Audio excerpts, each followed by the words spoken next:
Hey, what's up, you guys? It's your boy Rashaun here, coming back again with another YouTube video. Alright, so today I'm going to talk about 3 things that gives people a particular impression about you. And these things are useful in all walks of life, at all stages. Even if you're not dealing with people, it's still useful for the most part. Even if you're dealing with just wild animals, you know these, depending on your how you look and behave, could give someone a certain impression. I'm pretty sure most people know this already or have heard to some degree, but they haven't heard my spin on this. And this is just a foundation to where I can redirect people who may not understand the topics that I talk about and where I'm coming from with the things that I say. I can refer them back to these videos. So the entire season 1 is just going to be me talking about my teaching tools and the things that I come up with to help me better explain my points and give examples on how to help people who might need this information. At this point in time in my life, I'm only trying to teach the stuff that I know, and hopefully it could be of use to someone else out there. And I want to keep going, man. I want to keep going. I don't care if only 5 people see this stuff or 1 million sees this stuff. I just want to keep it going. Just genuinely want to help people. All right, so now season 1.1. This video is supposed to be about 20 minutes. So just a recap, I'm going to say it one more time. This video is going to be I'm going to talk about the tools and symbols that I will be using to teach from this point on.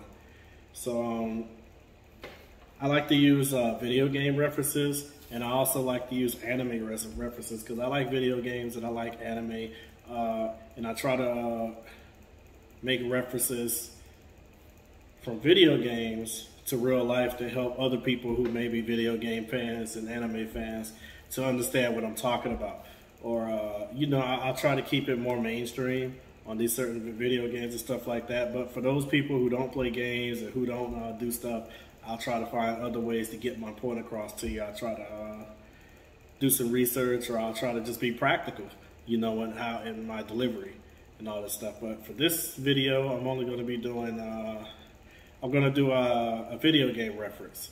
Video game reference by meaning Kingdom Come Deliverance. It's a game that I played, and it really, really stuck with me, and it taught me a lot of life lessons and all that stuff. And I know video games aren't real life, but this video game was a historical fantasy. It was based off real life facts and real time periods that and key events that happened. But the main character, and his name was Henry, is totally fictional, and he didn't exist, but you're living in basically the old days, medieval times, as a Henry, basically, as a Henry, the son of a blacksmith. Interestingly enough, Kevin Samuels talked about Henrys, and he turned the name Henry, from a white person name to an acronym. He turned it to an acronym. Henry as in high earner, not rich yet. But my Henry is Henry from Kingdom Come. And if you played Kingdom Come the game, you would know that Henry is a Henry, because, he starts out with nothing. And as time progresses, and him hanging around other high value men and nobles and going through his trials and tribulations, you see he starts to acquire assets and learn things about the world and do all this stuff that eventually makes him a high earner, but not rich yet. So he was a pretty wealthy dude. I'm not going to ruin the game for anybody that hasn't played it yet. But yeah, Henry for Kingdom Come, for the guys that know it. And these are going to be familiar to you once I explain them. So I did some hand drawings here. I know I'm no artiste, but and I hope this is showing up the correct way, because it might be showing up backwards. It's showing up backwards on my end here. Okay, so first thing I'm going to talk about. The first thing people recognize about you is this right here: charisma. How you look, how you dress. Are you somebody that's wearing some basically wearing some Skechers or some Reeboks? If you're in the hood wearing Skechers and Reeboks, people want to make fun of you and all this. Well, I don't know about Reeboks. I don't know if people still roast Reeboks. But I know they roast you if you wear some Skechers or some Walmart shoes or some shit. And then, yeah, they'll roast you or whatever. Because basically they're saying you're a bum. You can't afford what they normally wear, which is Jordan and KD and all these Timberlands and, you know, expensive shit. So charismatics, depending on what the person that's seeing you values. So charisma has nothing to do with speech. What you say and what you look like you might say are two different things. When somebody sees you, like say for example, I have a Captain D's shirt on. Somebody that sees me in the Captain D's shirt, you know, depending on that person, whether they're sophisticated or not, they would either be impressed, be like, oh, you're an assistant manager at Captain D's?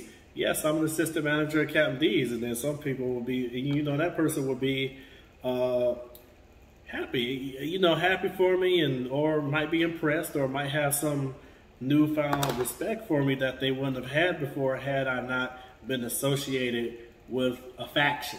And I'll talk about factions and stuff later. Like modern day factions haven't changed too much from prehistoric, not prehistoric, but medieval factions where, you know, people would go out and they would work for a king or a queen or a ruler of some sort, and they would like basically serve that faction. It's the same thing when you go and you apply for a job at or a company today, which is you know, say if you apply for McDonald's is a brand, it's a faction.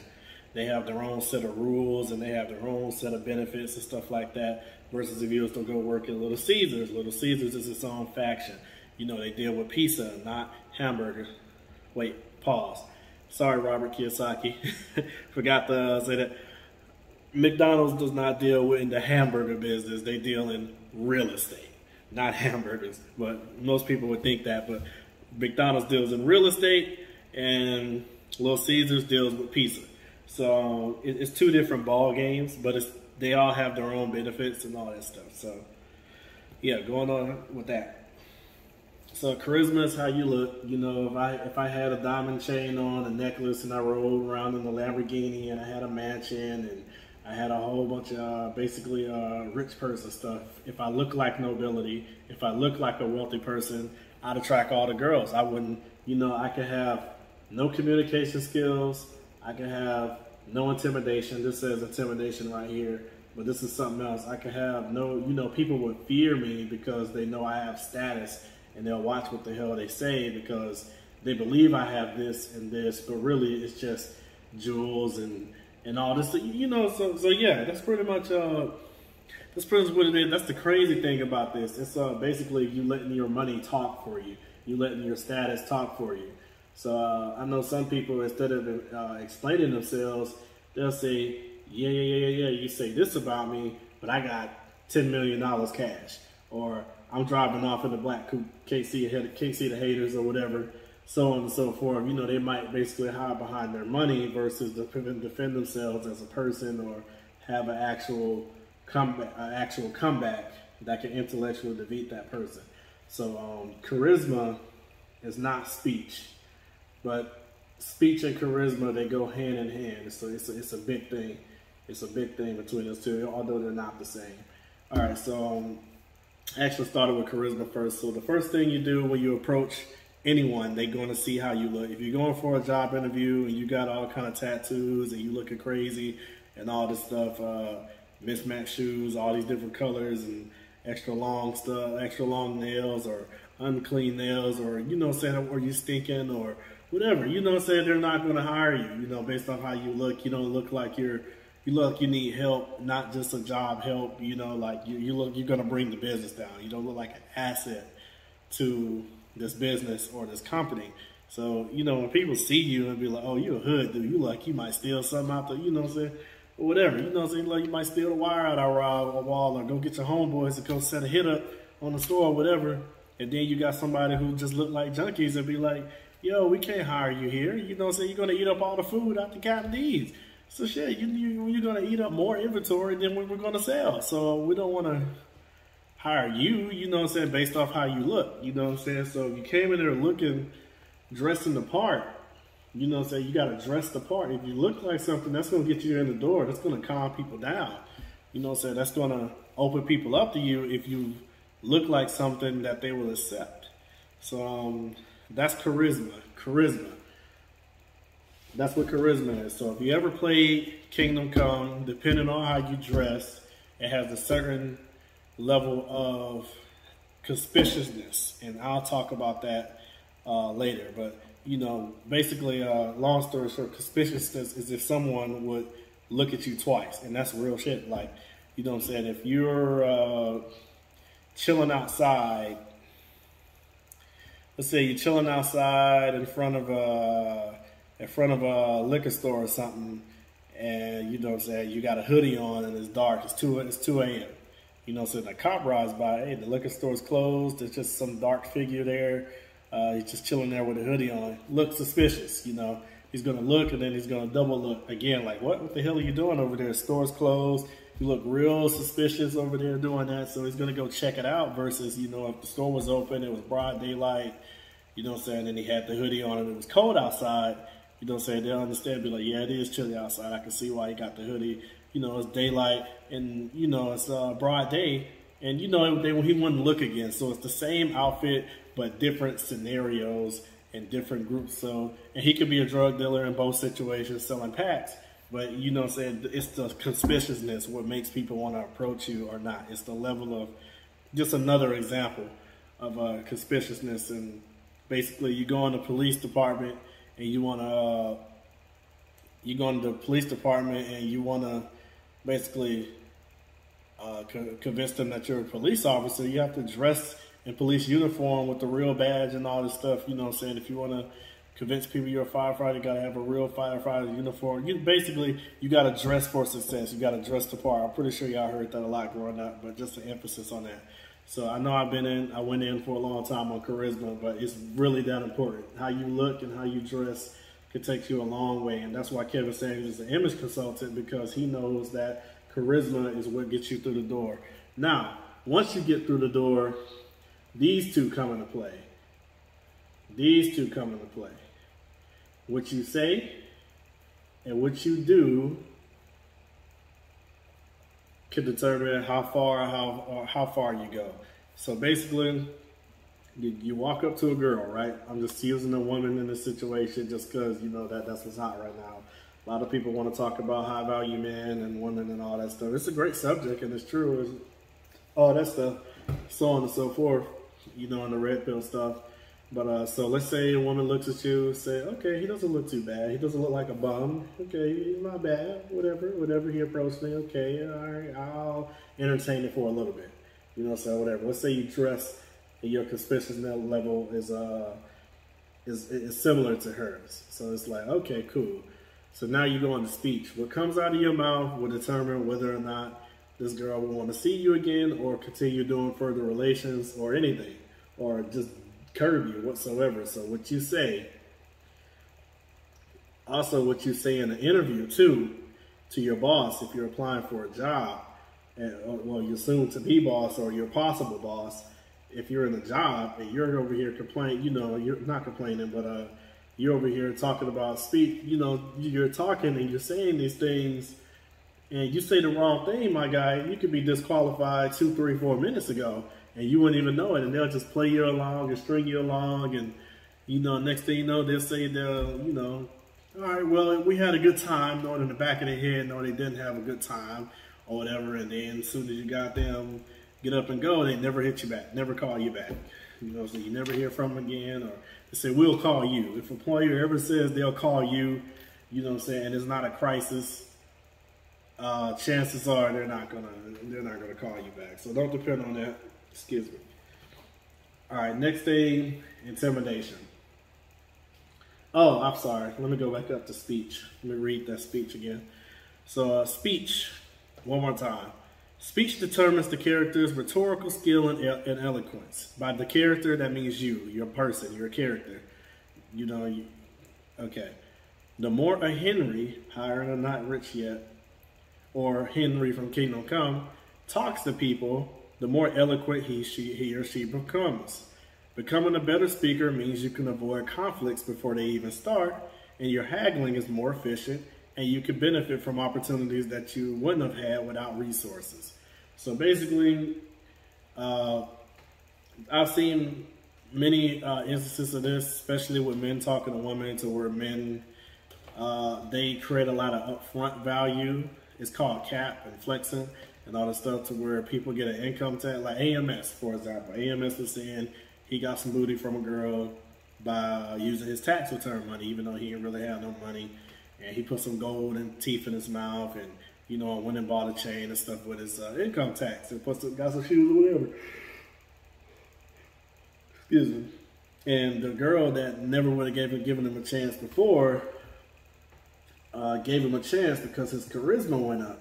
And now he's running the game with the charisma, and now he got, you know, basically in her pants. But he's also said the wrong thing to his homeboy, and going off running your mouth, saying the wrong things, or saying, you know, just basically saying the wrong things, fucking the whole situation up because you're using your speech wrong. And now word gets back around to her, and now he's in a fucked up situation. That's what he was talking. That's what he was talking about. That's like the example that he gave about a bad situation. So shout out to AMS for that. I'm using this example because that is a good example of how speech could go wrong and all that stuff. So now, just a quick recap: charisma is how you look. Speech is basically what the hell you let come out your mouth. That's why they say think before you speak, because when you send it out there, the words are out there. And once they go out there, you got to mean what you say, or you're going to look crazy. You know what I'm saying? You have to make sure, because what you say could get you opportunities that you never thought, or it can deny you opportunities that you never thought would have been your opportunity. So now, going down to these swords crossing right here, this is intimidation. And basically, intimidation, it's a lot of gangster stuff that people talk about, where, you know, you intimidate people. People are afraid of you. You know, you tend to get your way to where, you know what I'm saying, it's like the opposite of speech, basically. You intimidate somebody. You know what I'm saying? I'm a gangster, I'm a thug, we pull up at your crib, we do this, or we shoot bullets at your mama's house, and all type of shit. We rob the bank, or whatever. Not only that, or I'm a military dude, or you know what I'm saying, I'm a Marine, and I got this fat-ass neck. And what you say to me, you know, is basically whatever you wanted to say. The words can't come out no more. You got this dude with this fat ass neck about wide as your whole body. You know, that's an exaggeration, but you got a big ass, this Marine with big ass necks done been out there kicking in doors and killing a whole bunch of foreign people and going in, blowing up bridges and doing all kind of crazy shit in the military. You know what I'm saying? And he's in your face.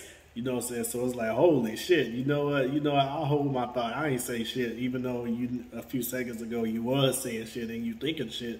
But, you know, the intimidation, like the police force, when the police show up, how people be acting crazy and popping all this shit. But then when the police show up, you know, they know how to act accordingly because they understand the force that comes with, you know, the police. It's that intimidation.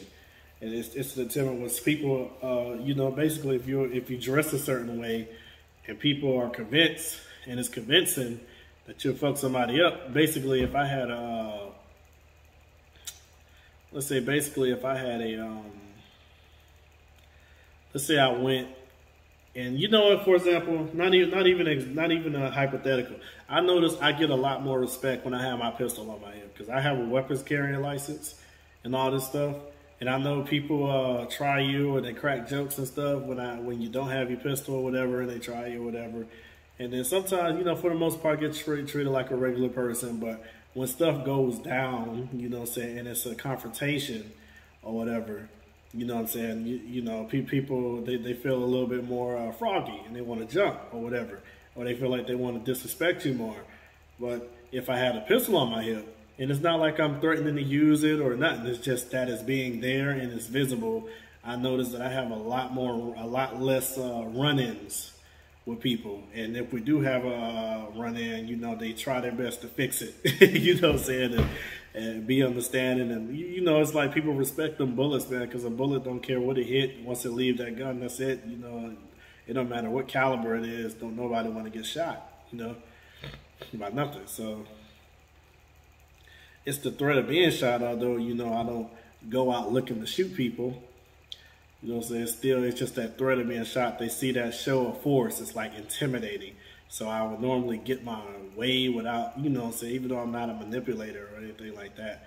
I get my way and I get opportunities or avoid situations that I never would have been able to avoid or would have known to even have to avoid if I didn't have the pistol. So that's an example right there. So I'm going to go ahead and read that intimidation. And another thing for intimidation is toughness. It's like one and the same. Toughness, or basically if you look like a tough guy or whatever, people are not going to try you. So yeah, unless they're a tough guy, you know. So toughness determines a person's ability to withstand life's challenges. There are many obstacles in life. Most are avoidable, some are not. Depending on a person's mindset, they can either take risks or avoid them. So if you look like a person that take risks with your life all the time, you know what I'm saying, and all this stuff, and most people be intimidated, be like, dude, this dude don't look like he give a fuck about his life. He look like he'll kill me in a heartbeat and do 20 years in prison, get out and kill somebody else. You know what I'm saying? A kid might kill 2, 3, 4 more.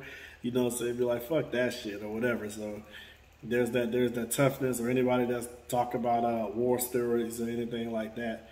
You know, particularly the stuff Young Pharaoh be rapping about, so on and so forth.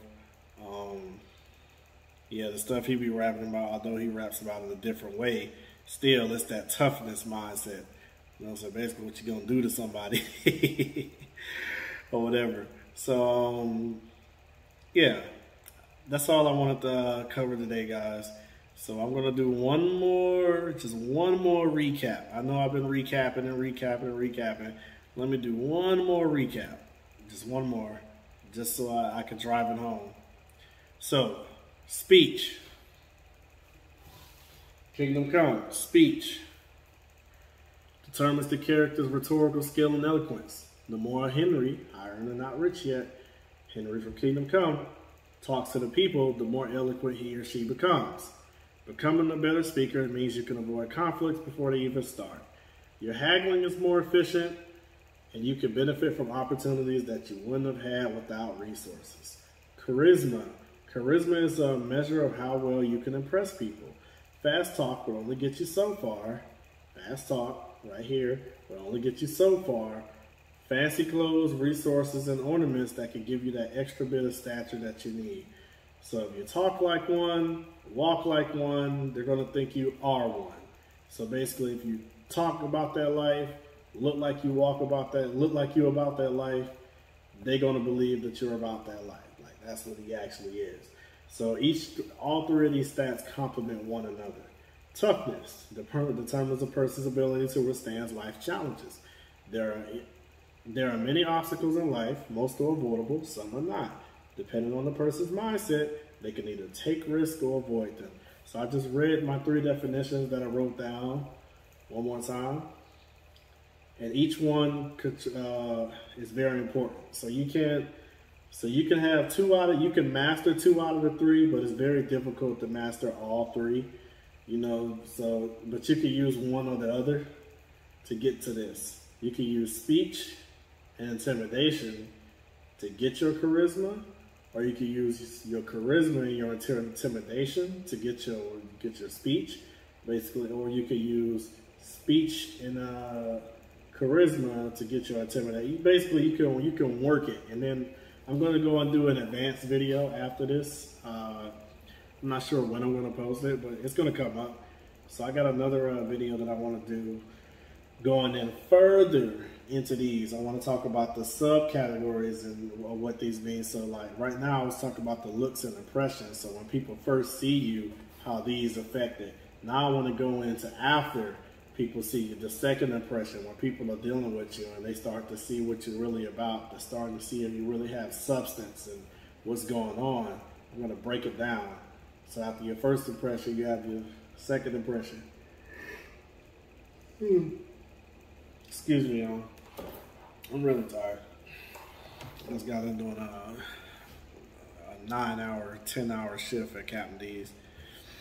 They work the shit out you at Captain D's. I ain't gonna hold you. All right, so that's my video today, guys. I hope you really you guys enjoy it when you do see it. If you do see it, appreciate you. This is your boy Rashaun, and I am out. I was down and I became a better me. My list of problems, kid you not, was longer than a sweater sleeve. Now I'm a boss, something they was thinking I would never be. Catch a flight and go to places I thought I would never see. My vision clear just like my future.